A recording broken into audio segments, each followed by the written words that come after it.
बिस्मिल्लाहिर्रहमानिर्रहीम। अस्सलाम वालेकुम स्टूडेंट्स।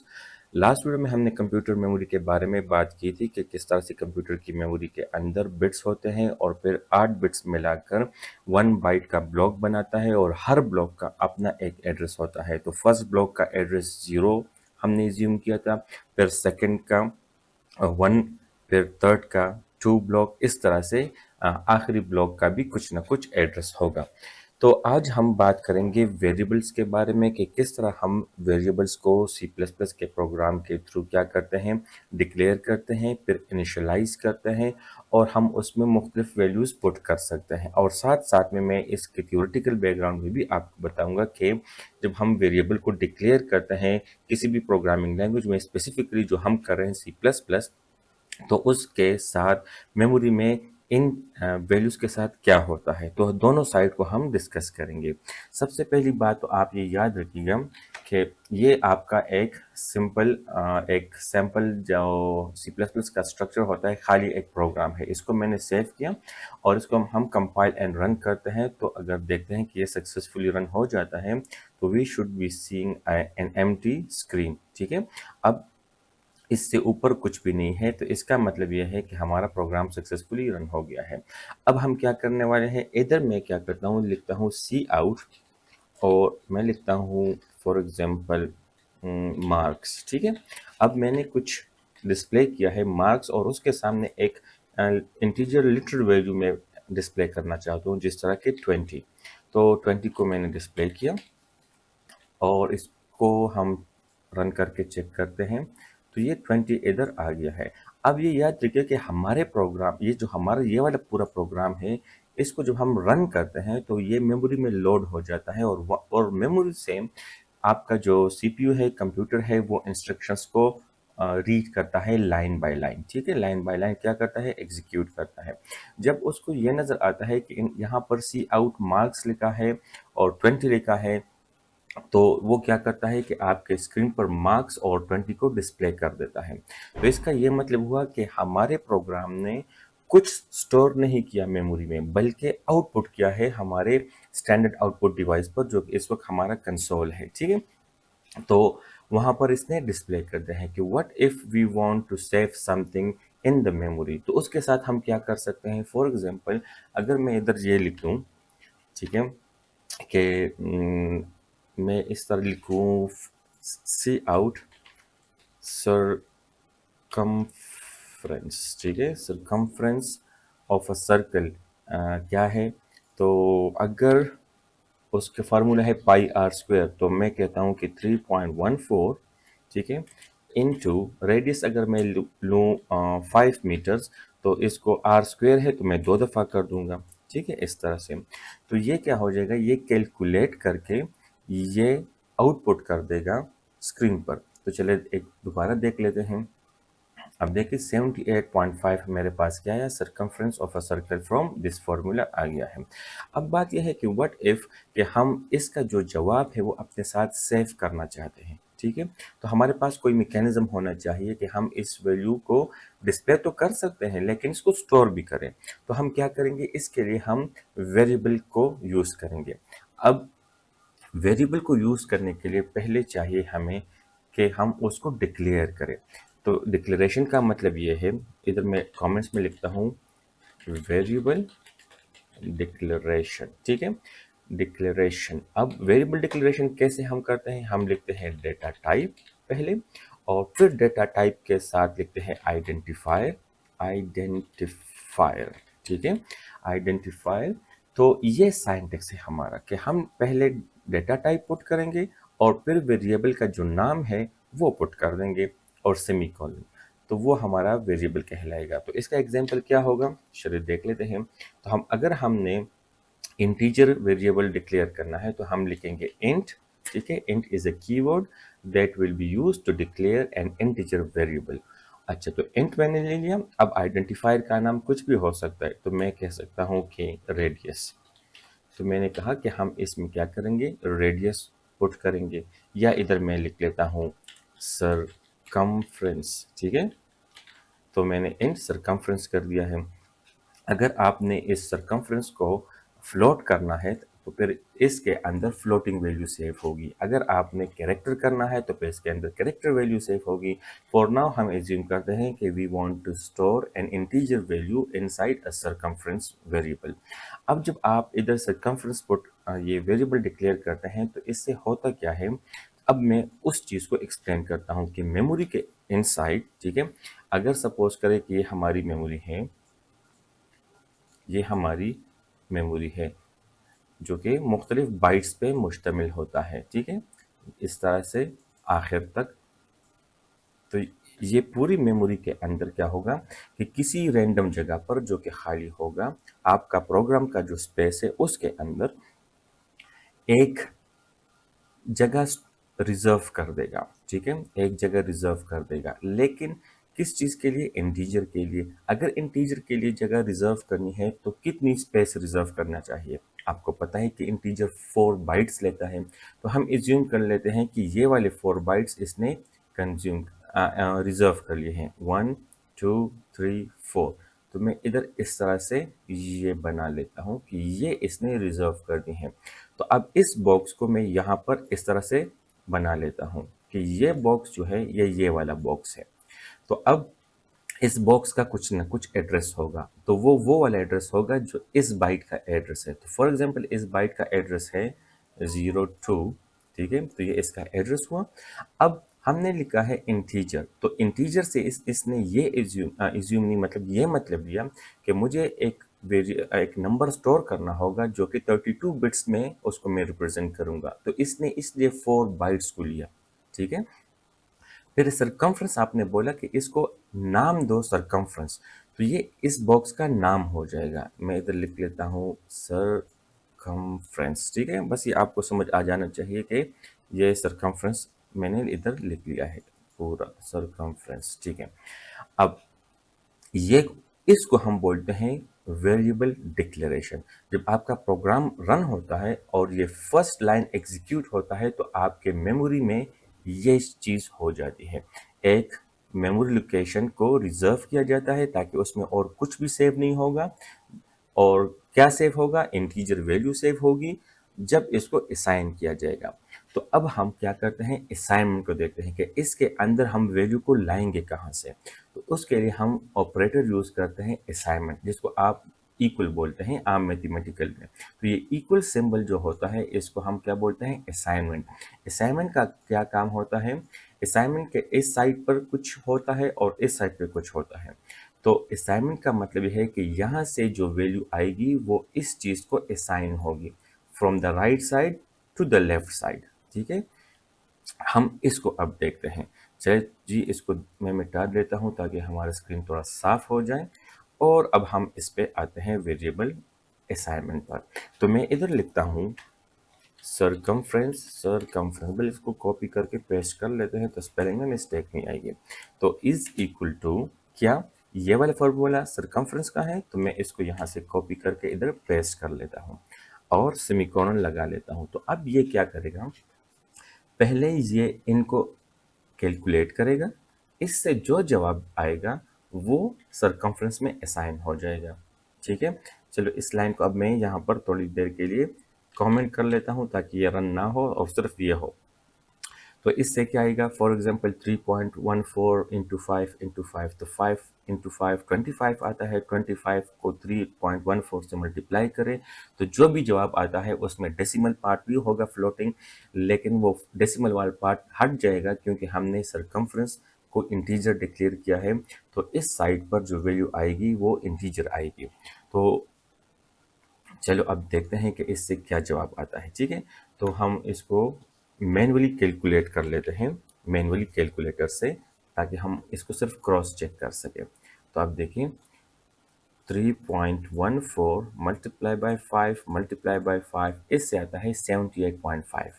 तो अब इससे तो 78.5 आएगा, ठीक है। इससे जो ये एक्सप्रेशन है इससे आता है 78.5।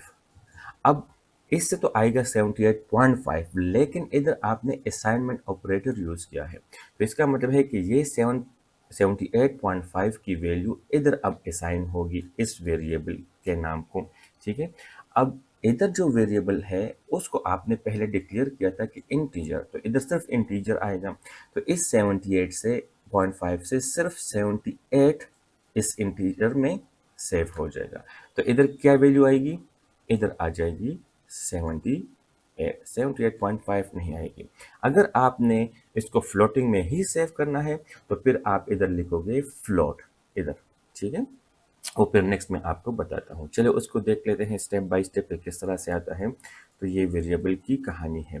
तो अब इसको मैं मिटा लेता हूँ और रन करते हैं। अच्छा, रन किया लेकिन हमें स्क्रीन पर कुछ नहीं नज़र आएगा। क्यों? क्योंकि हमने कुछ भी सी आउट नहीं किया, लेकिन मेमोरी में इसका रिजल्ट इधर पड़ा होगा। अब देखते हैं, मैं रन कर लेता हूँ। तो मैं इधर से इसको रन कर लेता हूँ। अब देखो कुछ भी डिस्प्ले नहीं है, लेकिन मेमोरी में कहीं ना कहीं पर अब भी वो वैल्यू पड़ी हुई है 78 की, ठीक है। अब उस जो यहाँ पे हमने 75 लिखा था ना, ये वाला, अब ये मेमोरी में तो पड़ी है, हमारे प्रोग्राम ने डिस्प्ले नहीं किया। क्यों? हमने इसको सी आउट नहीं किया। तो अब हम क्या कर सकते हैं? सिंपल सी बात है कि हम एक सी आउट लगाएंगे। हम इधर अब इसके बजाय हम कहेंगे कि सरकमफ्रेंस इज फॉर एग्जांपल, और इसके सामने सरकमफ्रेंस को प्रिंट करना है। तो अब हमें पता है कि इसका सरकमफ्रेंस की जो वैल्यू हमने कैलकुलेट की थी अब वो मेमोरी में पड़ी है। तो क्यों ना हम उस मेमोरी से इसको एक्सेस कर लें। तो अब इस मेमोरी का नाम क्या है? सरकमफ्रेंस, और वो हमारे वेरिएबल का नाम है। तो अब इसको हम कॉपी करके इधर पेस्ट कर लेते हैं। तो अब जब आप लिखते हैं ना कि सरकमफ्रेंस इज ये, तो ये वेरिएबल का नाम है, आइडेंटिफायर है। तो ये क्या करेगा? आपके मेमोरी में जाकर 02 लोकेशन पर जो वैल्यू पड़ी होगी वो इधर पुट कर देगा और सी आउट उसको क्या कर देगा? प्रिंट कर देगा। तो अब हम देखते हैं, अच्छा इधर 75 नहीं था, 78 था, ठीक है, मैंने गलत लिखा है। तो अब हम इसको एग्जीक्यूट कर लेते हैं। अब आपके सामने 78 आ गया है। तो चलो अब हम इसको थोड़ा सा करेक्ट कर लेते हैं। तो ये हमारा 78 है। तो अब हमने क्या किया कि हमने इस वेरिएबल को, इस वाले वेरिएबल को, इसका नाम इधर पुट किया। तो यहाँ पर जो 78 आएगा इस मेमोरी ब्लॉक से सी आउट उसको स्क्रीन पर प्रिंट कर देगा। तो आपने देखा कि किस तरह से हमने वेरिएबल को यूज़ किया to hold a value temporary in the memory, और फिर उस मेमोरी लोकेशन से हमने उसकी वैल्यू जो उसने टेम्पररी स्टोर की थी उसको यहाँ पर डिस्प्ले भी किया। बात की समझ आ रही है? अब जो इस पूरे स्टोरी में वेरिएबल क्या है? सिंपल सी बात है, वेरिएबल इस लोकेशन का नाम है, इस लोकेशन का नाम जिसकी वैल्यू चेंज हो सकती है। फॉर एग्जाम्पल, अब इधर देखिएगा इस पूरे कहानी को, सॉरी मैं इसको इस तरह कर लेता हूँ। अच्छा, अब मैं इधर लिख लेता हूँ सरकमफ्रेंस इज इक्वल टू, बस 10 कर लिया मैंने, खुद मैनुअली इसको 10 बता दिया। और फिर मैं सी आउट ये वाला स्टेटमेंट करता हूँ। तो आप देखिएगा कि दो वैल्यूज प्रिंट होंगी, एक ये वाला जिसमें 78 आएगा और एक जिसमें एक 10 आएगा, ठीक है। अब देखिएगा इसको मैं एग्जीक्यूट कर लेता हूँ। आपने नोट किया, एक दफ़ा 78, एक दफ़ा 10। अब ये क्यों इस तरह हुआ, अब इसको मैं आपको एक्सप्लेन करता हूँ। चलिए जी, मैं इसको पहले मिटा लेता हूँ और इसको लाइन बाय लाइन एग्जीक्यूट करते हैं। अब गौर से देखिएगा, जब हम अपने प्रोग्राम को रन करते हैं, ठीक है, तो हम अपने प्रोग्राम को रन करते हैं तो क्या होता है हमारे पास कि पहले वेरिएबल डिक्लेयर हो जाता है। इसको हम बोलते हैं वेरिएबल डिक्लेरेशन। तो वेरिएबल डिक्लेरेशन के साथ इसने 4 बाइट्स को रिजर्व किया, उसको नाम दिया सरकमफ्रेंस, ठीक है, जो हमने इसको बताया। फिर सेकेंड लाइन में हमने कहा कि सरकमफ्रेंस इज इक्वल टू, ठीक है, कि इसको असाइन करो ये वाला एक्सप्रेशन। तो एक्सप्रेशन एवेल्यूएट होगा, इससे जो जवाब भी आएगा वो सरकमफ्रेंस में आ जाएगा। तो इससे अगर ये लाइन एग्जीक्यूट होता है तो यहाँ पर आएगा 78, ठीक है। यहाँ तक बात क्लियर है? अच्छा, फिर हमने लिखा है सी आउट सरकमफ्रेंस इज, और ये वाला वेरिएबल नेम हमने इधर पुट कर दिया है। तो सरकमफ्रेंस पर के वेरिएबल इस जगह पर जाकर 78 वहाँ से निकाल कर यहाँ पुट कर देगा। तो अब सी आउट क्या करेगा, वो सरकमफ्रेंस इज 78 को आपके स्क्रीन पर प्रिंट कर देगा। इसके बाद जब ये लाइन एग्जीक्यूट हो गया है तो अब इसकी बारी आएगी। अब जब इसकी बारी आई है ना, तो ये याद रखिएगा इस वक्त इस बॉक्स में इस मेमोरी के लोकेशन पर 78 ही है, लेकिन जब यहाँ पर ये वाला असाइनमेंट ऑपरेटर यूज होता है तो हमने कहा है कि अब सरकमफ्रेंस को असाइन करो 10, ठीक है। तो 10 जाकर यहाँ पर आ जाएगा, तो 10 कहाँ पे आएगा, इस पर। तो वो क्या करेगा, इस 78 को रिप्लेस करके इधर 10 पुट कर देगा। अब 78 चला गया है, और फिर जब हम इसको सी आउट सरकमफ्रेंस करते हैं ना इधर, तो क्या आता है कि हमारे पास दोबारा से सरकमफ्रेंस की वैल्यू हमने इधर डिस्प्ले कर दी है। तो इस वक्त तो उस उधर 78 नहीं है, 10 है, तो अब ये इस 10 को यहाँ पर प्रिंट कर देगा। बात की समझ आई है? तो आपने एक बात पे गौर की कि इस बॉक्स की वैल्यू पहले क्या थी, 78 थी, फिर 10 थी, तो और फिर अगर हम इसको दोबारा किसी वैल्यू पे असाइन करें तो फिर वो वैल्यू होगी। तो इसका मतलब है कि इस मेमोरी लोकेशन की वैल्यू चेंज हो रही है और हो सकती भी है। तो ऐसी मेमोरी लोकेशन को हम बोलते हैं वेरिएबल लोकेशन। क्या? वेरिएबल। ये असल में वेरिएबल ये है। तो इस वेरिएबल का नाम क्या है, सरकमफ्रेंस, ठीक है। इसका टाइप क्या है, इंटीजर। इसकी वैल्यू क्या है जो करंट इसके अंदर पड़ी होगी, 10। तो इस लाइन पर इसकी वैल्यू थी 78 और इस लाइन पर अब इसकी वैल्यू है 10। बात की समझ आ रही है? ओके जी। तो ये बात आपने याद रखनी है कि वेरिएबल की जो वैल्यू होती है वो चेंज हो सकती है। तो जो हमारा ये कोड होता है, हम इसमें जो वेरिएबल का नाम होता है ना, आइडेंटिफायर, तो बस इसको हम शॉर्टकट में वेरिएबल बोलते हैं। हालांकि वेरिएबल इस लोकेशन का नाम होता है, ठीक है, लेकिन इसके नाम से इसको आइडेंटिफाई किया जाता है। तो हम अपने कोड के अंदर इसके आइडेंटिफायर को बोलते हैं कि circumference is a variable. I hope कि आपको इस बात की समझ आ गई है। चलो अब कुछ और इसके एग्जाम्पल्स देखते हैं और उन पे बात करते हैं, ठीक है। अच्छा जी, अब इधर देखिएगा कि हम एक सादा सा वेरिएबल डिक्लेयर करते हैं x, ठीक है। इसको हम बोलते हैं वेरिएबल डिक्लेरेशन। अब हम इसको वैल्यू असाइन करेंगे, तो हम कहेंगे x इज इक्वल टू 10। तो अब x के अंदर 10 है, फिर x इज इक्वल टू 1+5। अब इसके अंदर हम ये भी कर सकते हैं कि हम कोई एक्सप्रेशन इसको असाइन कर दें। फिर मैं कहता हूँ कि x इज इक्वल टू क्या आता है, सिर्फ x, ठीक है। और फिर मैं लिखता हूँ x is equal to x+1। तो ये मुख्तलिफ वेरिएशन है, तो आपने इस पर घबराना नहीं है, मैं आपको स्टेप बाय स्टेप बता रहा हूँ कि क्या हो रहा है, ठीक है। अब मैं इधर एक मेमोरी लोकेशन बना लेता हूँ। चलिए जी, ये हो गया आपका मेमोरी लोकेशन, ठीक है, जिसका नाम क्या है, x है। तो x मैंने इसका नाम पुट किया। अब इसका भी कोई एड्रेस होगा, तो वो एड्रेस क्या है, 101। ये बस मैंने अपने आप से एक एड्रेस लिख दिया है। अच्छा, इनिशियली जब ये लाइन एग्जीक्यूट होता है तो वो ये काम कर लेता है, क्या, एक जगह को x का नाम देते हैं और उसका साइज क्या होगा, इंटीजर है तो ये 4 बाइट्स होगा, ठीक है। अब नेक्स्ट स्टेप में हमने असाइनमेंट ऑपरेटर यूज किया है और 10 पुट किया है x के सामने। तो इसका मतलब है कि 10 की वैल्यू x में असाइन हो जाएगी, तो इधर क्या आएगा, इधर आ जाएगा 10।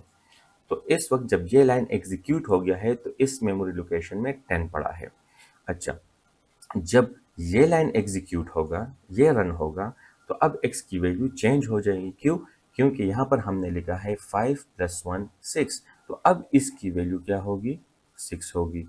तो हम इधर क्या पुट कर लेंगे, 6। अब इसकी वैल्यू क्या है, 6 है। अच्छा, अब ये लाइन जब एग्जीक्यूट हो गया है, अब बारी है इस लाइन की। तो अब ये कहते हैं x is equal to x। इसका क्या मतलब हुआ कि x के अंदर जो वैल्यू है उसको असाइन करो x को। तो इसमें घबराने की बात नहीं है। इसका मतलब है, अब देखो, इसका मतलब है जो वैल्यू इधर पड़ी है ना x की, ये वाली, उसको असाइन करो x में। तो x में क्या है, 6 है, तो 6 को दोबारा इसमें असाइन करो, ठीक है। तो इधर दोबारा 6 आ जाएगा। बस सिंपल सी बात है। अब यहाँ पर क्या है, यहाँ पर लिखा है x+1। इसका मतलब है कि कि x पर एक वैल्यू असाइन करो जो कि x में करंट वैल्यू है और उसके साथ 1 जमा करो और वो इसको असाइन करो।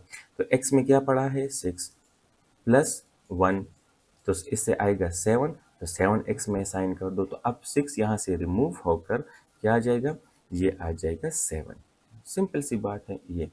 तो अब अगर आप इस जगह पर इन सब को एग्जीक्यूट करने के बाद इस लाइन पर आप लिखोगे ना सी आउट, ठीक है, आप लिखोगे सी आउट एक्स, तो क्या होगा प्रिंट, एक्स की वैल्यू करंट वैल्यू क्या है 7, तो वो स्क्रीन पर 7 को प्रिंट कर देगा। तो आपने नोट किया कि हर लाइन पर x की वैल्यू चेंज हो गई है, इसलिए हम इस लोकेशन को वेरिएबल बोलते हैं। आई होप कि आपको इस बात की समझ आ गई है। ठीक है, अब जो हमारे पास वेरिएबल होता है तो हम इसके मुख्तलिफ वेरिएशन दे सकते हैं कि आप x के सामने एक लिटरल वैल्यू भी डाल सकते हैं, आप एक्सप्रेशन भी डाल सकते हैं, आप x को अपने आप के साथ दोबारा भी असाइन करवा सकते हैं।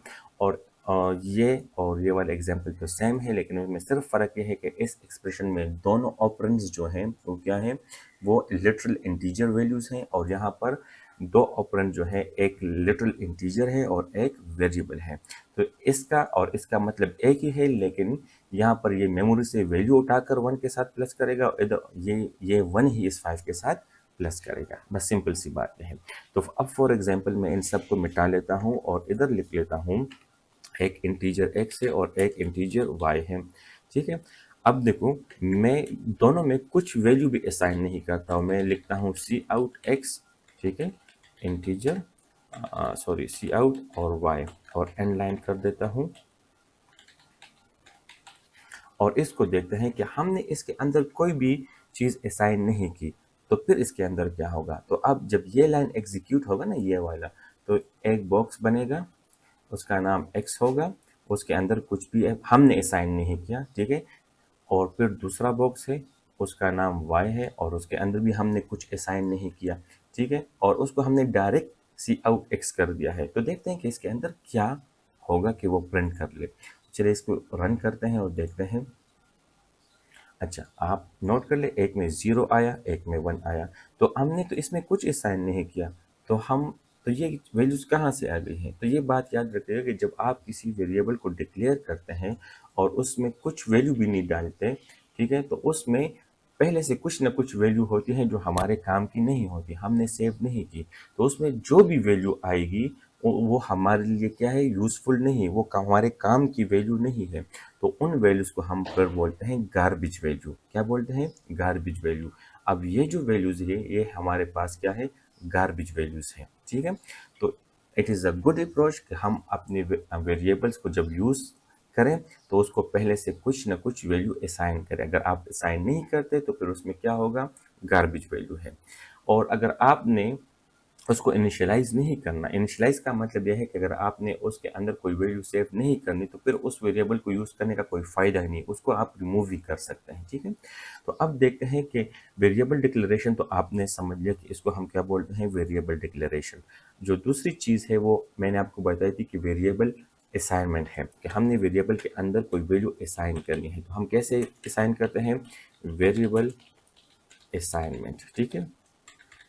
तो वो कैसी होती है, वेरिएबल का नाम, इक्वल का साइन और कोई ना कोई वैल्यू, ठीक है। अब दोनों को हमने क्या किया, y इज इक्वल टू, ठीक है, 10। तो अब x के अंदर जब ये डिक्लेयर होगा ना, ये दो काम हो जाएंगे, फिर ये जब ये दोनों एग्जीक्यूट होंगे तो यहाँ पर आएगा x में 5, ठीक है, यहाँ पर आएगा 5 और यहाँ पर आएगा 10। बात की समझ आ गई है। तो हमने वैल्यू असाइन कर रहे हैं, इसको हम क्या बोलते हैं, वेरिएबल असाइनमेंट। और ये भी याद रखिएगा, जब आप for the first time value assign करते हैं किसी वेरिएबल को, ठीक है, तो वो उसकी गार्बेज वैल्यू को रिप्लेस करेगी। तो फॉर द फर्स्ट टाइम जब आप किसी वेरिएबल में वैल्यू पुट करते हैं तो उस फर्स्ट असाइनमेंट को हम क्या बोल सकते हैं, इनिशियलाइजेशन, वेरिएबल इनिशियलाइजेशन, ठीक है। हम अब फॉर एग्जांपल ये आपने क्या किया है, आपने 5s को असाइन किया है और इस x की गार्बेज वैल्यू रिप्लेस हो गई होगी, तो हम इसको कह सकते हैं कि 5 इसकी पहली वैल्यू है जो हमने इसको असाइन की है। तो हम ये कह सकते हैं कि we have initialized x with 5, ठीक है। तो हम इसको क्या बोल सकते हैं, वेरिएबल इनिशियलाइजेशन। इस तरह से y इज इक्वल टू 10, ये भी वेरिएबल इनिशियलाइजेशन है। समझ आई इस बात की? अच्छा, अब देखो वेरिएबल इनिशियलाइजेशन और वेरिएबल असाइनमेंट में क्या फ़र्क है, वो अभी आपको खुद बहुत समझ आ जाएगी। अब इधर मैं क्या करता हूँ, मैं इधर दोबारा लिखता हूँ x is equal to 8 and y is equal to 2। लेकिन अब x की वैल्यू पहले 5 थी, अब 8 हो जाएगी। लेकिन अब ये 8 इनिशियलाइजेशन नहीं कहलाता, अब हम इसको सिंपल असाइनमेंट बोलते हैं। क्यों? इनिशियलाइज हमने इसको 5 से किया था, तो जो पहली असाइनमेंट होती है किसी भी वेरिएबल की, उसको हम इनिशियलाइजेशन कह सकते हैं। ठीक है, और जो बाद में आप इसको वैल्यू असाइन करते हैं वो सिंपल असाइनमेंट होता है। तो आप वेरिएबल को इनिशियलाइज या असाइनमेंट इस ऑपरेटर के साथ कर सकते हैं, जिसको हम असाइनमेंट ऑपरेटर बोलते हैं।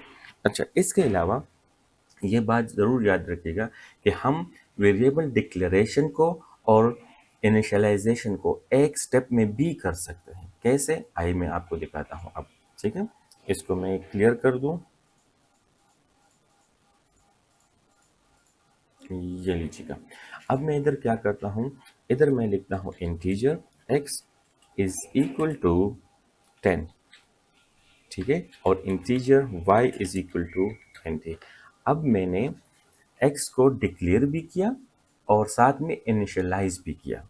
ठीक है, तो फर्स्ट वैल्यू भी इसकी सेट कर दी है और इसको डिक्लेयर भी कर दिया है। जब ये लाइन एग्जीक्यूट होगा तो सिंपल सी बात है, वही बात के पहले x इधर आएगा, इधर 10 आ जाएगा। फिर जब ये लाइन एग्जीक्यूट होगा तो एक और मेमोरी ब्लॉक के अंदर 20 आ जाएगा और उसका नाम क्या होगा, y होगा। तो इसको हम क्या बोलते हैं, वेरिएबल डिक्लेरेशन विद इनिशियलाइजेशन, क्योंकि दोनों चीज़ें हमने एक स्टेप में कर दी है। ठीक है, अब इसको चलिए रन करके देखते हैं, आपको पता चल जाएगा कि y 10 प्रिंट करेगा और x 10 प्रिंट करेगा और y 20 प्रिंट करेगा। चलिए एक दफ़ा देख लेते हैं। ठीक है, ये आपको समझ आ गई होगी। अच्छा, अब इसमें एक और चीज़ आप याद रखिएगा कि अगर आपने एक ही डेटा टाइप के मुख्तलिफ वेरिएबल्स डिक्लेयर करने हैं तो वो आप एक लाइन से भी कर सकते हैं। ठीक है, किस तरह से? हम इधर लिख सकते हैं इंट x, y, z। ठीक है, तो अब हमने 3 वेरिएबल डिक्लेयर किए हैं, हम इसको वैल्यूज असाइन करते हैं या इनिशियलाइज करते हैं। तो x is equal to 1, y is equal to 4, sorry, z is equal to 55, और फिर हम इसको क्या करते हैं, सी आउट करते हैं। तो आइए इसको सी आउट करते हैं, इसको z कर लेते हैं। तो अब हम इसको जब रन करेंगे तो 1455 आ गया है। तो इधर एक बॉक्स बना लेता हूँ, बस उसकी ज़रूरत नहीं, वो भी आपको मेरे ख्याल में समझ आ गई है। तो हम इस तरह भी कर सकते हैं कि हम एक लाइन में कॉमा के साथ मुख्तलिफ आइडेंटिफायर्स का नाम लिखकर वेरिएबल के जो आइडेंटिफायर्स हैं उसके थ्रू हम डिफरेंट वेरिएबल को एक लाइन में डिक्लेयर कर सकते हैं। हाँ, आप एक लाइन में सेम डेटा टाइप वाले वेरिएबल्स को डिक्लेयर और इनिशियलाइज भी कर सकते हैं। कैसे? अब ये काम हमने किया है ना सेपरेट लाइन में, हम ये यहाँ पर एक लाइन में भी कर सकते हैं। अब देखिए कैसे, अब इस तरह से, अब इसको मैं मिटा लेता हूँ 1455। तो अगर यह है int x is equal to 1, comma y is equal to 4, comma z is equal to 55। बात की समझ आई है? हम तो कॉमा से आप वेरिएबल को आप इस तरह से स्पेसेस देकर, मतलब स्पेस नहीं, कॉमा पुट करके नए वेरिएबल को नाम पुट कर सकते हैं। तो ये अब इसको रन करके देख लेते हैं, तो ये आपको कोई एरर नहीं देगा और ये काम इस तरह करेगा। ठीक है, बाद में आप इसकी वैल्यू चेंज करते हैं, चेंज नहीं करते, वो भी आपकी मर्जी। ठीक है, चलिए इसके साथ साथ में आपको एक और चीज़ जल्दी से बता दूं। ठीक है, कि इसको मैं वापस अपने पुराने वाले स्टाइल में लेके चलता हूँ। Int x is equal to 10, int y is equal to 20 and int z is equal to 30। ये मेरे पास 3 वेरिएबल्स हैं और तीनों को फिर मैंने इधर क्या किया है, प्रिंट भी किया है।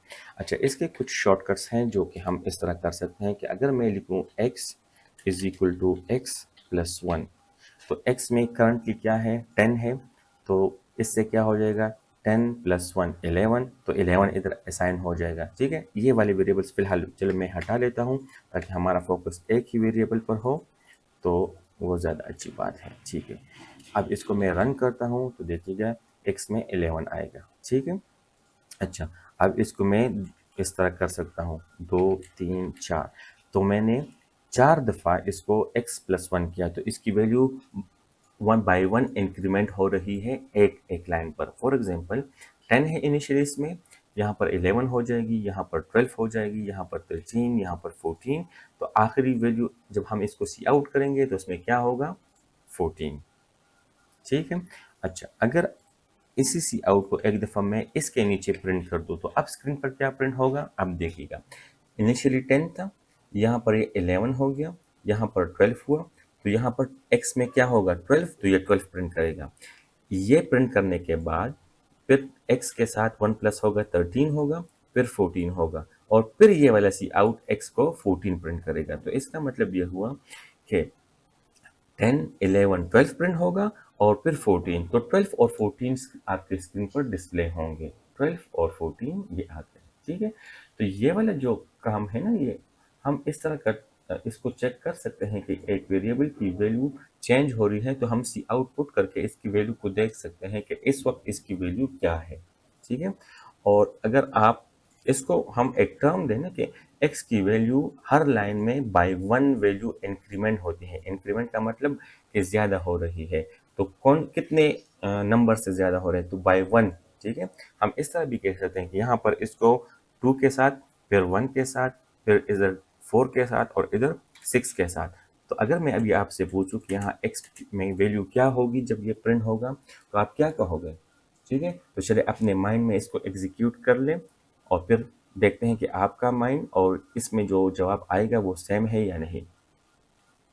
चलिए जी देखते हैं, यहाँ पर इनिशियली 10 है, तो 10 प्लस 2 ये 12 हो जाएगा, फिर 12 प्लस 1 13 हो जाएगा, 13 प्लस 4 17 हो जाएगा, और 17 प्लस 6 क्या होगा 23, तो 23 इधर असाइन होगा। चलो इसको देख लेते हैं कि 23 है कि नहीं, बिल्कुल 23 है।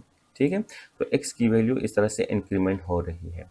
अच्छा, इससे पहले जब मैंने आपको बताया था ना कि हम बार बार x को 1 से इंक्रीमेंट करते हैं, अगर ऐसा सिचुएशन हो कि हमने x की वैल्यू को 1 से इंक्रीमेंट करना है तो ज़रूरी नहीं कि आप x is equal to x plus 1 इसको भी लिखें, इसका एक शॉर्टकट तरीका है और उसको हम बोलते हैं x प्लस प्लस। ठीक है, x प्लस प्लस, तो इस x प्लस प्लस का मतलब क्या है, x प्लस 1 की वैल्यू, ठीक है, जो इससे आएगा वो x में असाइन हो जाएगा, तो वो x प्लस प्लस के बराबर है। इस पूरे स्टेटमेंट का शॉर्टकट ये है, लेकिन x प्लस प्लस में सिर्फ बाय 1 ही इंक्रीमेंट होगा, 2 बाय 2 बाय 3 बाय 4 इस तरह नहीं होता। ठीक है, तो अब देखें, मैं चले x प्लस प्लस को हटाता हूँ और इसको रन करता हूँ, तो आपको पता है हमारी वैल्यू क्या आनी है 15। कैसे, 10 11 12 13 14 एंड 15। तो अब हर इस स्टेटमेंट की जगह पर हम x प्लस प्लस लिखते हैं, तो इसका भी वही मतलब होगा। तो 2 3 4 और 5, तो अब देखो अब भी 15 आना चाहिए। ठीक है, अब भी 15 आया, तो इसका मतलब यह है कि x प्लस प्लस का मतलब x is equal to x plus 1। अच्छा, सेम स्टोरी इसके लिए भी है। अगर मैं कहूँ कि x is equal to x minus 1, अब x से 1 माइनस करो, तो अगर हम इसको बार बार इस तरह लिखें ना, इस तरह, तो वो 1 1 माइनस करता जाएगा, तो फिर इसका शॉर्टकट तरीका क्या है, x माइनस माइनस। ठीक है, इस तरह से, तो इसका मतलब फिर माइनस माइनस की तरह होगा। चलिए आप मुझे बताओ कि अब क्या प्रिंट होगा। इनिशियली क्या है 10 है, उससे एक माइनस हुआ तो क्या आया 9, फिर 10 11 12 13 14। अगर आपके माइंड में 14 है और इसलिए 14 प्रिंट कर दिया है तो इसका मतलब है आपको समझ आ गई है। ठीक है, चलिए जी, ये वेरिएबल्स के लिए फ़िलहाल तकरीबन इतना नॉलेज काफ़ी है। इस वीडियो को देखने का शुक्रिया, और अगर आपका कोई क्वेश्चन हो इस वीडियो में, जो चीज़ आपको समझ नहीं आई हो, तो you can ask me in the class, और you can put a comment in the bottom of this video, और मैं इंशाल्लाह आपको रिस्पॉन्ड करूँगा और समझाने की कोशिश करूँगा। Thank you for watching this video.